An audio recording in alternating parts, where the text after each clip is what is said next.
Hello student.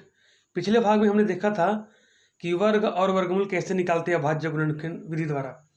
तो आज मैं आप लोगों को बताने वाला हूँ कि दशमलव संख्याओं का वर्गमूल कैसे निकालते हैं।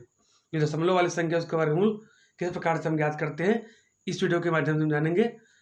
तो सबसे पहले हम आज देखेंगे भाग विधि से दशमलव संख्याओं का जो वर्गमूल है निकालते कैसे देखते हैं। तो भाग विधि से वर्गमूल ज्ञात करना, तो इसके लिए हम निकलेंगे। अभी तक हमने वर्ग संख्याओं का वर्गमूल निकालना सीखा है। गणित में ऐसी भी मजेदार विधि है जिसे हम पूर्ण वर्ग संख्याओं के अलावा उन संख्याओं के वर्गमूल भी मालूम कर सकते हैं जो पूर्ण वर्ग नहीं है। जी हाँ, जो यहाँ पे जो भाग विधि बताने वाला हूँ इसके माध्यम से हम ऐसी संख्या जो पूर्ण वर्ग नहीं है उनका भी हम वर्गमूल निकाल सकते हैं। इसे वर्गमूल ज्ञात करने की भाग विधि के नाम से जानते हैं, जान लेंगे। इसे समझने के लिए हम कुछ उदाहरणों पर काम करेंगे। आप जानते हैं कि एक अंक और 2 अंक वाली पूर्ण वर्ग संख्याओं के वर्गमूल के रूप में हम एक अंक वाली संख्याएं मिलती हैं। आप इन्हें पहाड़ा का उपयोग कर आसानी से जान सकते हैं। जैसे कि देखेंगे, हम सीखे थे 1 गुना 1 बराबर 1, इसीलिए 1 का वर्गमूल कितना हो जाएगा, 1 है। उसी प्रकार से 3 गुना 3 है, तो 3 गुना 3 बराबर 9, तो इसलिए 9 का वर्गमूल 3 है। 9 गुना 9 बराबर हो जाएगा 9 × 81, इसलिए 81 का वर्गमूल हो जाएगा 9। चलिए आगे देख सकते हैं आप। तो उदाहरण के लिए हमारे पास 9409 है। तो आइए मैं बताता हूँ कि भाग विधि से किस प्रकार से हमको वर्गमूल निकालना है। तो इसके लिए सबसे पहले आपको क्या करना पड़ेगा, जो दी गई संख्या जिस प्रकार से हम भाग देते हैं उस प्रकार सामान्य हमको लिखना है। तो चलिए लिख लेते हैं।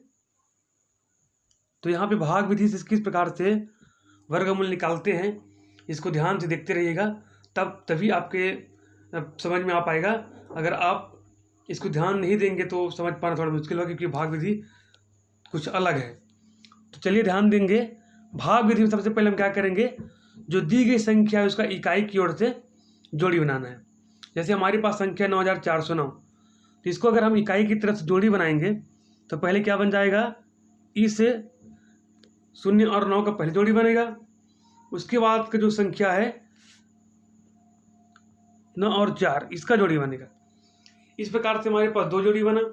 अब ध्यान रखेंगे, जब भी जोड़ी बनाते हैं तो जोड़ी को हमको ऊपर में लिखना है। इस प्रकार से जब भी जोड़ी बनाएंगे तो इसको ऊपर में जोड़ी बना के इंगित करेंगे। अब करेंगे क्या, इसको इस प्रकार से हमको लिखना है, इस प्रकार से लिख देंगे। और यहाँ पर हमको लिखना है जो दी गई संख्या है उसको लिख लेंगे। जैसे हमारे पास दी गई संख्या है 9409। अब यहाँ पे इसको हम जोड़ी बना लेंगे, तो एक जोड़ी इसका, एक जोड़ी इसका। तो शुरू में जो सबसे पहले जोड़ी बना है 9 4 94 का, तो हमको 94 को ऐसी संख्या से भाग देना है। ध्यान देंगे, सबसे छोटी संख्या से शुरुआत करना हमको। तो यहाँ पर अगर हम भाग देंगे तो सबसे छोटी जो संख्या किसका वर्ग बनेगा, किस वर्ग से पूरा भाग जाएगा।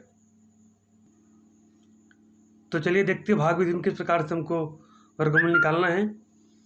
तो इस प्रकार हम क्या करेंगे, ऐसी संख्या का चयन करना है जिससे यहाँ पूरा भाग जाए। जो 94 दिया है, अगर हम 2 से करते तो 2 दूनी 4, केवल 4 ही हो जाएगा। 3 से करते तो 3 3 9, छोटा हो गया फिर से। अगर हम 4 से करेंगे, 4 चौके 16 हो जाएगा। हमारे पास संख्या कितना, 94। अगर हम 5 लेते हैं तो 5 5 25 होगा, यहाँ भी नहीं जाएगा। 6 से करते तो 6 6 का 36, फिर भी छोटा है। 7 से 7 7 49, अभी भी छोटा है। 8 से करेंगे तो 8 8 64, फिर भी छोटा है। फिर अगला संख्या देते 9 से, तो 9 9 81, हाँ ये कुछ बराबर में आ रहा है। अगर हम 10 लेते, 10 दाम 100, तो 10 से हम लेते हैं तो वहाँ बड़ा हो जाता है। तो हमको हमेशा अब क्या लेंगे, यहाँ पे हम 9। तो यहाँ पे ध्यान देंगे, जिससे हमको भाग देना उसको यहाँ लिखेंगे, और जितने बार ये 9 बार ही गया तो 9 को ऊपर लिखेंगे। तो 9 9 81। इस प्रकार से तो क्या करेंगे, हम घटा देंगे। यहाँ पे इसको माइनस करेंगे और घटाने के बाद जितना आएगा उसको लिख देंगे। जैसे कि 4 में 1 घटाएंगे तो 3 हो गया, और 9 में 8 घटाएंगे तो 1 हो गया, बच गया हमारे पास 13। अब यहाँ पे ध्यान देंगे, जिस संख्या से हमने भाग दिया और कितने बार भागफल गई, जी हाँ भागफल को ध्यान देना है। उस भागफल को जिस संख्या से हमने भाग दिया, जैसे 9 से हमने भाग दिया है, तो उस 9 को हमको कहाँ लिखना है, यहाँ पर। जी हाँ, भाग विधि में ध्यान देंगे, जिस संख्या से आप भाग दिए हो आने वाली संख्या में उसको हम बार बार जोड़ते जाएंगे। जैसे हमने 9 से भाग दिया था, 9 बार गया था, भागफल 9 आया था, तो 9 को यहाँ पे जोड़ देंगे, तो दोनों को जोड़ देंगे, कितना हो जाएगा, 9 9 18। अब हमारे पास संख्या कितना होगा, यहाँ पे जो बच गया 13 है। अब उसके बाद जो अगला जोड़ी है यहाँ पे है 0 और 9, तो इस प्रकार से हमारे पास संख्या प्राप्त हो जाएगा 1309।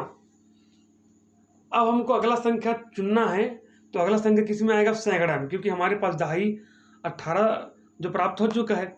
अब 18 के बाद हमको ऐसे संख्या लेना है जिसका उसी संख्या के साथ गुना करेंगे। जी हाँ, जैसे हमने पहले 9 लिया था तो 9 के साथ गुना किए, तो यहाँ पे हमको ऐसे संख्या लेना है और इस सैकड़ा के साथ मिला के, जो 18 के साथ मिला के जितना बनेगा उसके साथ में आपस में गुना करके जितना प्राप्त होगा वही उसका अगला भागफल होगा। तो चलिए देख लेते हैं।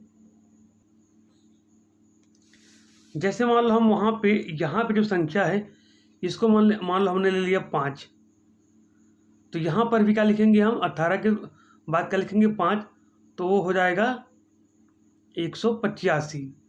तो 185 गुना हमको 185 करना पड़ेगा, और इसको गुना करने के बाद जो संख्या है हमको देखना है कि यहाँ पर जो संख्या लिखी है उसके लगभग बराबर आ रहा है कि नहीं आ रहा है। तो इस प्रकार से आगे हम हल करते जाएंगे, 185 गुना 185, तो ये छोटा हो जाएगा। अगर हमको 6, ध्यान दें अगला संख्या मान लो हम लिखते हैं 7, अगर हम अगला संख्या 7 लिखते हैं तो यहाँ पर भी हो जाएगा 7 लेंगे 7। हमको मालूम कैसे होगा कि यहाँ पे कौन सी संख्या आएगा, तो इसको जानने के लिए एक तरीका है। जैसे हमारे पास पहला संख्या था 18, जैसे हमारे पास पहला संख्या था 18, अगर मान लो हम पहले वहाँ पे 5 लेते, तो यहाँ पे हमको उसको गुना करके देखेंगे 5 से, तो 18 पंचे 90, तो 90 तो 130 से छोटा हो जा रहा है, इसका मतलब 5 नहीं आएगा।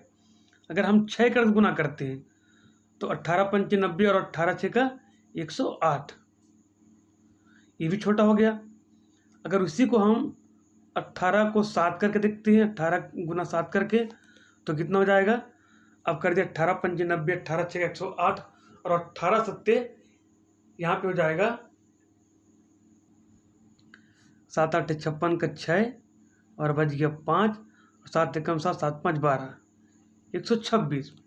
तो हम देखते हैं इस प्रकार से 126 जो आया लगभग 130 के बराबर है। तो इस प्रकार हम जान सकते हैं, अनुमान से बता सकते हैं कि अगला संख्या 7 होगा।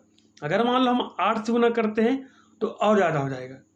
तो इस प्रकार से हमको पहचान करना है, ये अगर आने वाले जो संख्या से गुना करके देख लेना है।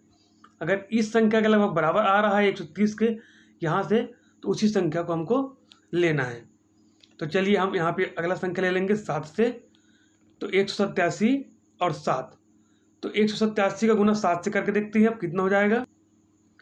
चलिए तो फिर गुना करके देखते हैं, 187 गुना 7, तो हमको कितना प्राप्त होगा। तो 7 का गुना 7 7 7 49 का 9 बज गए 4, 7 8 56 56 और 4 60 60 का 0 बज गए 6, और 7 कम 7 7 और 6 13। तो इस प्रकार से हम देखते हैं 1309, यहाँ पर भी 1309 है, तो यहाँ पे लिख देंगे हम 1309। इस प्रकार से हम घटाएंगे अब, तो घटाने पर प्राप्त क्या संख्या हो जाएगा हमारे पास, यहाँ पर 0 हो जाएगा। तो इस प्रकार देखते हैं अंतिम में जो शेष फल है वो 0 हुआ।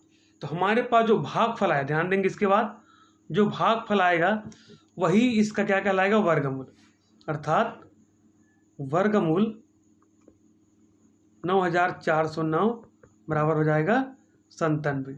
ध्यान देंगे इस प्रकार से हम भाग विधि से वर्गमूल निकाल सकते हैं। जी हाँ, ध्यान देंगे जिस संख्या से हमको भाग देना उसी संख्या को हमको वहाँ पर उतने ही बार लिखना है और उसी संख्या को यहाँ पर फिर जोड़ना है। अगर यहाँ पर फिर हम आगे भाग देते तो यहाँ पर हम पुनः किसको जोड़ते, 7 को, क्योंकि यहाँ पूरा पूरा भाग चला गया, इसलिए हमको यहीं पे रोक देना है। हम भाग विधि से ही दशमलव वाली जो संख्या है उसका वर्गमूल किस प्रकार से निकालते हैं। जैसे हमारे पास एक संख्या है 51.84, इसका वर्गमूल कैसे निकालें। चूँकि यहाँ वर्गमूल संख्या दशमलव संख्या है, हमने जो सही पूर्ण संख्या था उसका हम तो निकाल लिए, लेकिन जो दशमलव संख्या उसको निकालना है, किस प्रकार से उसका वर्गमूल निकालना है यहाँ पे देखेंगे, ध्यान देंगे इस पर। सेम वही उसी प्रकार से हमको हल करना है जिस प्रकार से मैंने अभी किया। तो इसके लिए हम क्या करेंगे, सबसे पहले एक टिप्पा बना लेंगे। अब उसके बाद क्या करेंगे, एक लकीर ऐसा खींच देंगे। अब जिसका हमको वर्गमूल निकालना है उसको हमको यहाँ पे लिख देना है 51.84। अगर इसको हमको दो दो का जोड़ी बनाएंगे तो इतना हो जाएगा और इतना हो जाएगा। अब हम पहले जो शुरू की संख्या हमको उसको देख के ध्यान देंगे, तो लिखा 51, ध्यान देंगे 51।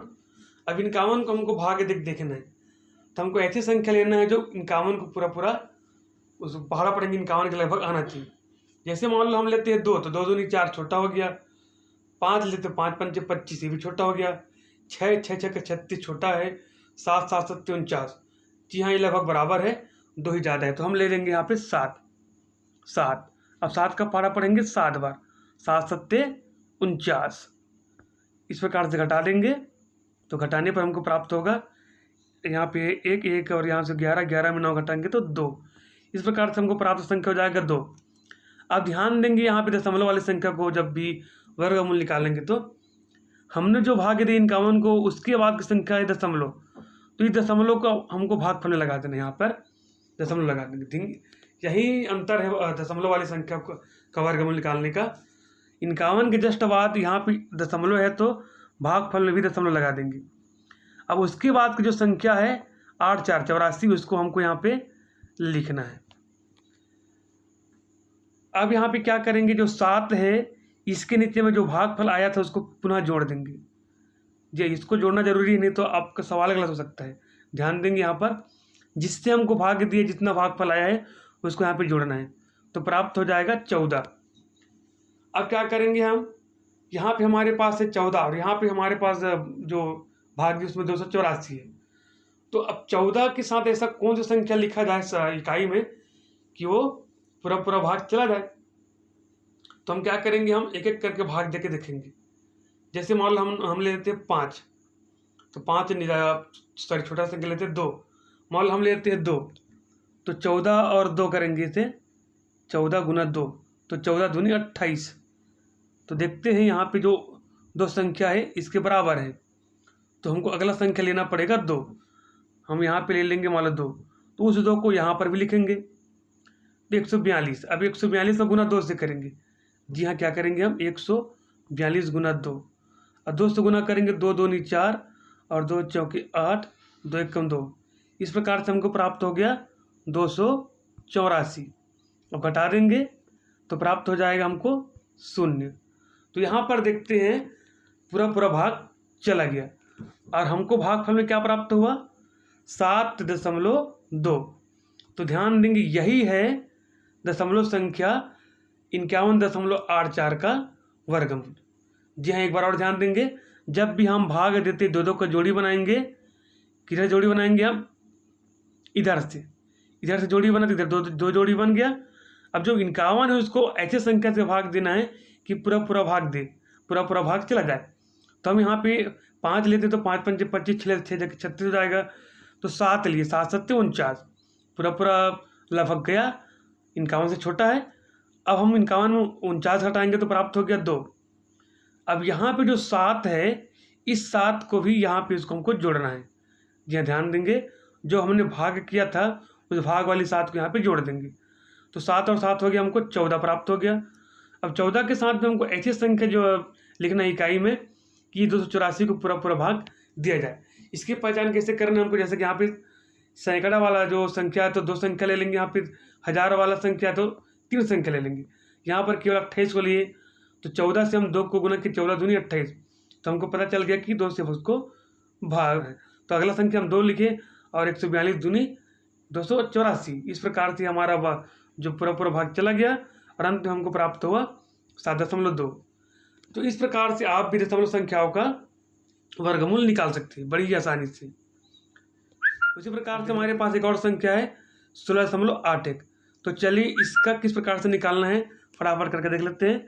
सबसे पहले एक लकीर खींचेंगे, फिर इस प्रकार से खींचेंगे, यहाँ पे लिखेंगे 16.81। अब हमको देखना है जोड़ी बनाएंगे तो ये जोड़ी बन जाएगी, ये जोड़ी बन जाएगा।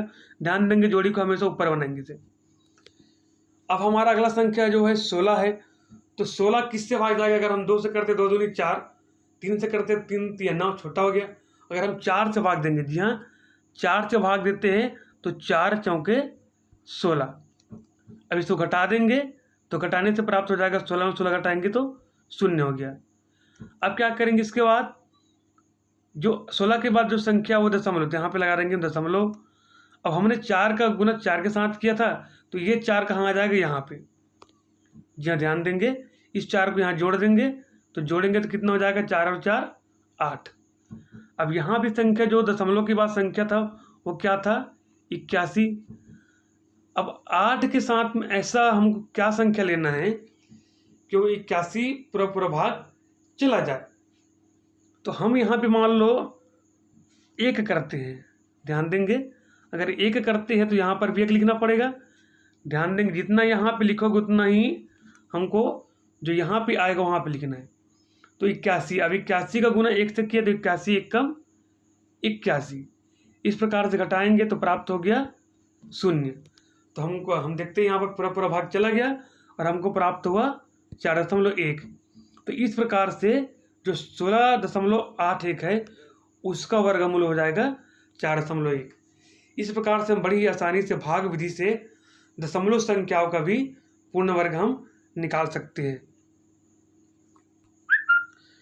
तो आगे हम देखेंगे घन और घनमूल। जी हाँ, आने वाले मेरे वीडियो में आप लोगों को बताऊंगा मैं घन और घनमूल। अगर आप मेरे चैनल पहली बार है तो please like share and subscribe, ताकि इस प्रकार से वीडियो आपको प्राप्त होता रहे। तो मिलते हैं अगले वीडियो में।